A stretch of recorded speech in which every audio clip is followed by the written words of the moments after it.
하얀 웨딩드레스처럼 순수해 보이던 예비 며느리 이수진. 그녀의 얼굴에는 행복한 미소가 가득했지만 그 미소 뒤에는 시어머니의 첫 만남에 대한 불안감이 드리워져 있었다. 마침내 수진은 곱게 한복을 차려입고 남편이 될 현우의 본가에 들어섰다. 모든 것이 완벽해 보였다. 고풍스러운 한옥은 정갈했고 현우의 부모님은 인자한 미소로 그녀를 맞이했다. 하지만 그 평화는 그리 오래가지 못했다. 상다리가 휘어지게 차려진 진수성찬 앞에서 수지는 겉으로는 고분고분했지만 속으로는 잔뜩 긴장하고 있었다. 현우의 어머니 박 여사는 음식 하나하나에 정성을 들인 듯 보였다. 특히 그녀가 직접 담갔다는 간장게장은 일품이었다. 수지는 칭찬을 아끼지 않았고 박 여사는 그런 수진이 마음에 드는 듯 연신 웃음을 지었다. 문제는 식사를 마치고 후식으로 내온 수정과에서 시작되었다. 박 여사는 수진 씨는 수정과의 계피향이 강한 걸 좋아하냐며 물었고 수진은 얼결에 그렇다고 답했다. 사실 수진은 계피를 좋아하지 않았다. 아니, 정확히 말하면 계피 알레르기가 있었다. 하지만 어쩐지 박 여사의 질문에 아니오라고 말하기가 망설여졌다. 혹시 싫다고 하면 정성이 부족하다고 생각하실까? 예비 시어머니와의 첫 만남인데 까다로운 며느리로 보이고 싶지 않다는 생각이 머릿속을 스쳐 지나갔다. 그래서 그녀는 살짝 미소를 지으며 네, 어머님, 좋아합니다. 라고 답했다. 박 여사는 흐뭇하게 웃으며 수정과의 계피를 듬뿍 넣어주었다. 수지는 수정과를 마시는 내내 속이 울렁거렸지만 억지로 미소를 유지했다. 결국 그날 밤 수지는 심한 두드러기와 호흡곤란으로 응급실 신세를 졌다. 현우는 자초지종을 듣고 경악했다. 수지는 박 여사가 자신을 싫어할까봐 거짓말을 했다고 흐느꼈다. 현우는 분노했다. 엄마가 계피를 싫어하는 며느리를 왜 싫어해? 이건 그냥 알레르기일 뿐인데 너가 왜 그런 생각을 해? 다음 날 현우는 박 여사에게 전화를 걸어 언성을 높였다. 엄마, 수진이가 어젯밤에 계피 알레르기 때문에 응급실에 실려갔어요. 계피 싫다고 말하면 안 될까봐 거짓말했다는데 엄마가 그렇게 무서운 사람이에요? 현우의 말에 박 여사는 황당함을 감추지 못했다. 뭐? 계피 알레르기? 내가 언제 수진이한테 계피를 강요했니? 나는 그저 수진이가 계피를 좋아하는 줄 알고 더 넣어준 것뿐이야. 너가 어떻게 엄마를 그렇게 몰아세울 수 있니?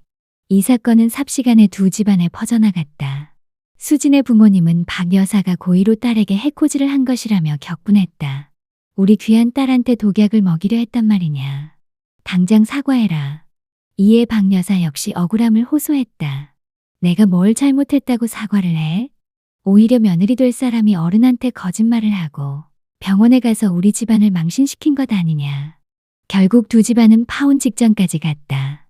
현우와 수지는 이 모든 상황에 좌절했다.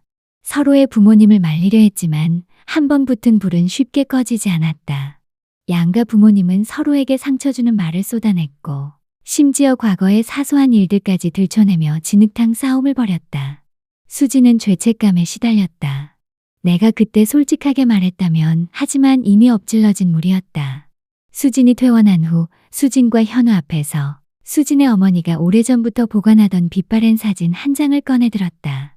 사진 속에는 앳된 모습의 수진 어머니와 현우의 어머니, 그리고 두 어머니의 손을 잡고 서 있는 어린아이의 모습이 담겨 있었다. 사진 뒷면에는 영원한 우정이라는 글귀가 쓰여 있었다. 사실 박 여사와 나는 어릴 적부터 친구였단다. 수진의 어머니는 조심스럽게 입을 열었다. 우리는 함께 자랐고 서로의 비밀을 모두 알았지. 박 여사는 늘 계피 알레르기가 심했어. 어릴 때 계피가 들어간 음식을 모르고 먹고 죽을 뻔한 적도 있었단다. 수지는 충격에 휩싸였다. 현우도 마찬가지였다. 박 여사가 계피 알레르기가 있었다고?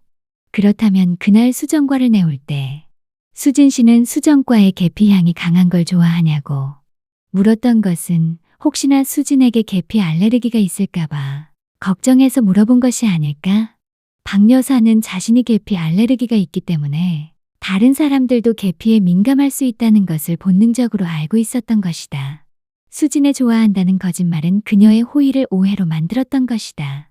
더욱 놀라운 사실은 수진의 어머니가 덧붙였다. 그리고 사실 박 여사에게는 오래전에 헤어진 아들이 한 명 더 있었어. 현우는 아니지만 그 아이도 계피 알레르기가 있었지. 아마도 박 여사님은 그 아이를 생각하며 더 조심했을 거야. 수지는 순간 온몸에 소름이 돋았다. 그리고 자신의 작은 거짓말이 얼마나 큰 오해를 불러일으켰는지 깨달았다.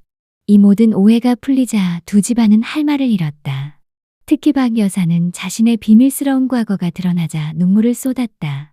그녀는 어린 시절 헤어진 아들을 늘 그리워하며 살아왔고 계피 알레르기가 있는 수진을 보며 혹시 자신의 아들에게도 이런 일이 생길까봐 걱정했던 것이었다.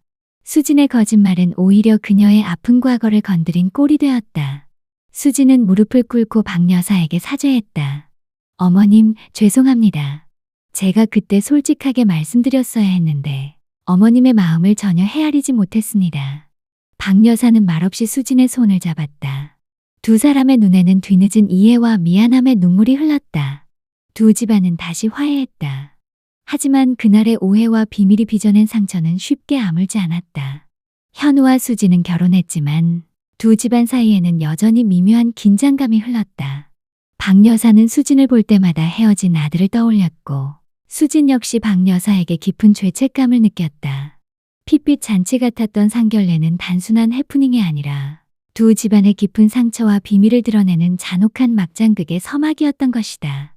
그리고 이 모든 것은 며느리의 작은 거짓말에서 시작되었다.